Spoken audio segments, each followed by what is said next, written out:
మంచి ఆహారంతో పాటు కావాలి స్వచ్ఛమైన నీరు. అదే సనాతన్ జల్. వివరాలకు 8919763872.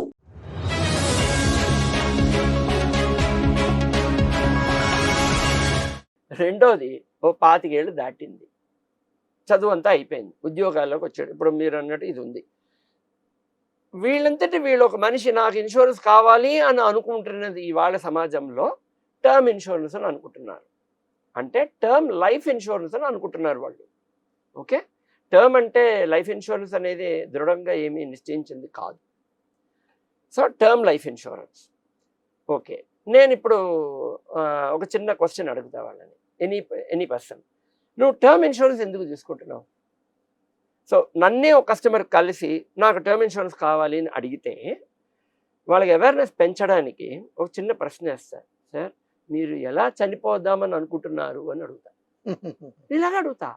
అదేంటి సార్ అలా అడుగుతారు ఏంటి సార్, నేను ఎందుకు అలా ఆశపడతాను చచ్చిపోవడానికి అంటే, లేదు సార్ ఆన్సర్ చేయండి సార్ అంటే, ఏమో బై వే ఆఫ్ ఎనీ యాక్సిడెంటే కదా, లేకపోతే నేను ఎందుకు చచ్చిపోతా, ఐఎమ్ హెల్దీ కదా అని అంటాడు. సో నువ్వు టర్మ్ పాలసీ నీకు ఎప్పుడు ఉపయోగపడుతుంది? Over a period of time, నువ్వు ఒక ఏజ్ అయిన తర్వాత, నీకు రెస్పాన్సిబిలిటీస్ పెరిగిన తర్వాత, ఇప్పుడు నువ్వు తీసుకోవాల్సింది accidental policy. In the sense core short and long term disabilities cover చేసే యాక్సిడెంటల్ పాలసీ నీకు అవసరము. వయసులో ఉన్నప్పుడు యంగ్స్టర్కి అవసరము. సో ఇప్పుడు ఫర్ ఎగ్జాంపుల్ నీకే ఏదో చిన్న యాక్సిడెంట్ అయింది, డాక్టర్ బెడ్ రెస్ట్ చెప్పాడు, 3 నెలలు బెడ్ రెస్ట్ చెప్తాడు, 4 నెలలు 6 నెలలు కూడా బెడ్ రెస్ట్ చెప్పచ్చు. ఉద్యోగం ఎగిరిపోతుంది కదా, ఉంటుందా? ఒక్క ఉద్యోగం ఉండదు ఈ భూమి మీద, ఒక్క ఉద్యోగం ఉండదు, ఎగిరిపోతుంది. సో నెక్స్ట్ నీ కమిట్మెంట్స్ ఎవరు చూస్తారు? ఈఎంఐలు ఉంటాయి. వాళ్ళు అయ్యో పాపం బెడ్ రెస్ట్లో ఉన్నాడు కదా, పోన్లే సార్ 4 నెలల తర్వాత వస్తాను సార్ అంటాడా? అన్నాడే. సో నీకు అవసరం ఉన్నది, నీకు ఈ సైకలాజికల్ ప్రాబ్లంతో పాటు ఫైనాన్షియల్ ప్రాబ్లం కూడా వస్తుంది. సో యూఆర్ బీయింగ్ డిప్రెషన్లోకి వెళ్ళిపోతావు. సో నీకు కావాల్సింది financial support, temporary financial support.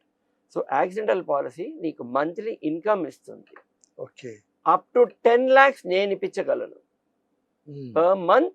ఒక నా కస్టమర్ యాక్సిడెంట్ అయ్యి బెడ్ రెస్ట్ మీద ఉంటే మంత్లీ 10 lakhs వరకు నేను ఇన్కమ్ ఇస్తా. నేను కూడా తీసుకున్నా ఆ పాలసీస్, నాకు కూడా ఉంది ఆ పాలసీ. సో ఇది నీకు అవసరం. తర్వాత పెళ్ళయింది, బాధ్యత పెరిగింది, అప్పుడు నువ్వు లైఫ్ ఇన్సూరెన్స్ పాలసీ గురించి ఆలోచించి, తర్వాత ఇమ్మీడియట్లీ కూడా if you become a parent, నువ్వు ఒక తండ్రి అయితే నీకు కరెక్ట్గా బాధ్యత పెరిగింది, అప్పుడు నువ్వు తీసుకోవాల్సింది లైఫ్ కవరేజ్. టర్మ్ పాలసీ నీకు అవసరం, టర్మ్ అంటే ఓన్లీ డెత్ పాలసీతో పాటు ఆ పాలసీ తీసుకోవాలి. Plus child education guaranteed policy అనేది ఒకటి ఈ భూమి మీద ఉంది. అది ఓన్లీ మన ఇండియాలోనే ఉంది, మన భారతదేశంలోనే ఉంది. Child insurance, child education guaranteed policy. Okay, ఆ కాన్సెప్ట్ నేమ్, అది పాలసీ నేమ్ కాదు. ఆ ప్రోడక్ట్ తీసుకోవాలి. ఎందుకంటే ఆ ఒక్క పాలసీయే ఒక మనిషి తదనంతరం కూడా కంటిన్యూ అయ్యే పాలసీ, అది ఒక్కటే పిల్లల కోసం.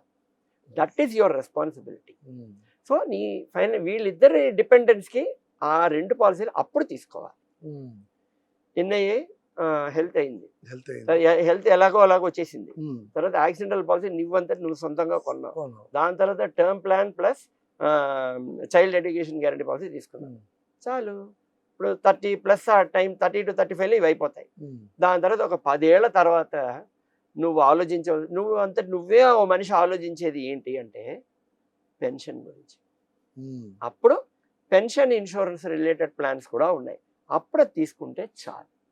ఈ 5 పాలసీలు మినిమం నువ్వు తీసుకుంటే ఒక మనిషి తన ఫ్యామిలీ సేఫ్. ఎటువంటి పరిస్థితి అయినా సరే, ఎటువంటి ఆపద జరిగినా, ఎటువంటి దుస్థితి వచ్చినా, ఎటువంటి పరిస్థితుల్లో అయినా సరే నీ ఫ్యామిలీ రోడ్డున పడదు, గ్యారంటీ నేను ఇస్తా. దాన్నే నేను సిస్టమాటిక్ ఇన్సూరెన్స్ ప్లాన్ అని నేను చెప్తున్నా. సో ఈ 5 ప్లాన్లు ఇవి కాకుండా ఇవి తీసేసుకున్న తర్వాత నీకు ఇంకా ఇన్వెస్ట్మెంట్ ప్లాన్స్ ఉన్నాయా, నీ ఇష్టం తీసుకో, చేయాలి. ఎందుకంటే నువ్వు డెఫినెట్లీ నువ్వు లోన్ కోసమో ఎక్కడికో వెళతావు, వాళ్ళు నీకు పాలసీలు అంటకట్టేస్తారు. ఫర్ ఎగ్జాంపుల్ రీసెంట్గా నేను విన్నది, మరి కంప్లీట్లీ కరెక్టా కదా తెలియదు కానీ, ఐఆర్డిఏ బ్యాంక్స్ని ఆపమని అన్ని క్లెయిమ్స్ రిజెక్ట్ అయిపోతాయి. జనాలు మోసపోతున్నారు, ఓ ఆపేస్తున్నారు. వాళ్ళు ఆపమని చెప్పారు అని విన్నాను. వీళ్ళు నిజంగా ఆపుతున్నారా ఆపేశారా నాకు తెలియదు. ఎందుకు సార్? కారణం ఏమై ఉండొచ్చు sir? Wrong policies. Okay okay. ఏం ఒక ప్రాబ్లం ఉంది సార్ మన దేశంలో ఉన్న పెద్ద ప్రాబ్లం ఏంటి తెలుసా? తన చొక్కా తను వేసుకుంటాడు, ఓకే, తన దుస్తులు తను వేసుకున్నాడు, తన అన్నం తనే తింటాడు, తన కారు తను డ్రైవ్ చేసి వేరే డ్రైవ్ చేసి, బట్ స్టిల్ తన ఇన్సూరెన్స్ ప్రపోజల్ ఫామ్ తను రాయడు. ఒక్కడు రాయడు ఇండియాలో. ఎవడో రాసే సంతకం పెడతారు. బ్లాంక్ ఫామ్లు ఇచ్చి నేను రాసుకుంటా, నేను చూస్తాను, నువ్వు సంతకం పెట్టాలి అంటే సంతకం పెడతారు. పోనీ చెప్పింది నీకు బుర్రలో గుర్తుంది, బాండ్ వచ్చిన తర్వాత చదువుతావా? అది చదవు. మరి తప్పుగా నీ మీద పాలసీలు అంటకట్టేసిన వాళ్ళ తప్పే ఉంది ఇందులో? వాళ్ళ తప్పు ఉంది, నీ తప్పు కూడా మేజర్గా ఉంది కదా. సూది చోటు ఇవ్వందే దారం దూరదు. Customer is at fault.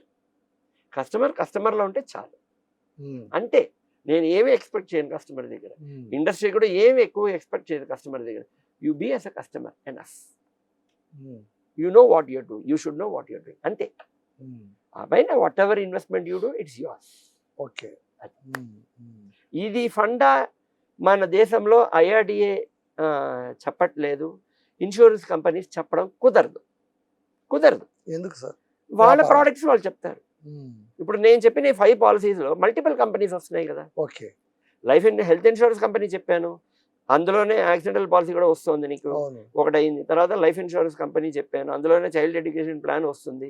దాని తర్వాత ఏం చెప్పాను మీకు, టర్మ్ అందులోనే వచ్చేస్తుంది. దాని తర్వాత పెన్షన్ ప్లాన్.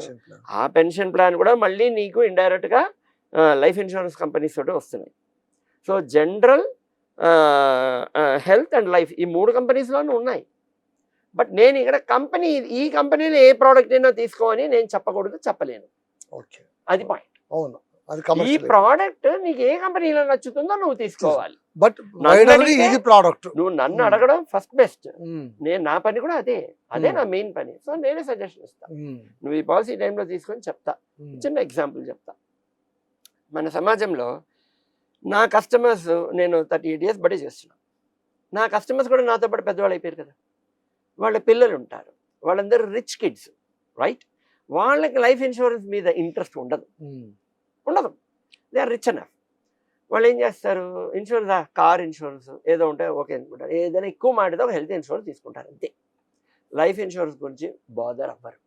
కానీ నేనేం చేస్తున్నా, అటువంటి rich kids even though they are not married, just like that ఈ చైల్డ్ ఎడ్యుకేషన్ పాలసీ మట్టుకు ఇంజెక్ట్ చేసి వదిలేస్తా. చాలా అటువంటి యంగ్స్టర్స్ మ్యారేజ్ అయిన తర్వాత, సార్ రండి సార్ అర్జెంటుగా రండి సార్ అని పిలుస్తారు. ఏమైపోయిందని వెళ్తా, ఆ రోజు మీరు చెప్పారు కదా ఆ పాలసీ నా కూతురు పుట్టింది సార్, నా కొడుకు పుట్టాడు సార్, ఆ పాలసీ నాకు కావాలి సార్ అని పిలిపించుకొని కట్టిస్తున్నాను.